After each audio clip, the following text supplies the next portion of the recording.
Budget-friendly ulam ba ang hanap mo? Try this ginisang pechay at tofu na madali nang gawin, masarap at masustansya pa. Maggisa ng onions and garlic in hot oil until aromatic.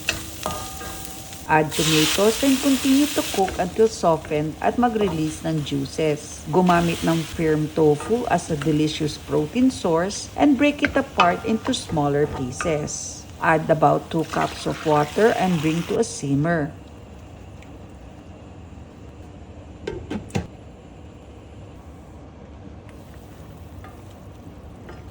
Timplahan ng Maggi Magic Sarap for a flavor boost along with pepper and fish sauce.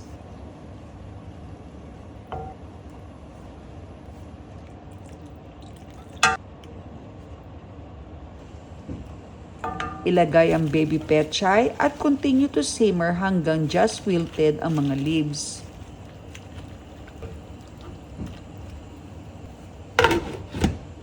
Yun lang at ready na. In less than 20 minutes, meron ka ng masarap na gulay na pangterno sa kanin at pritong isda. Enjoy!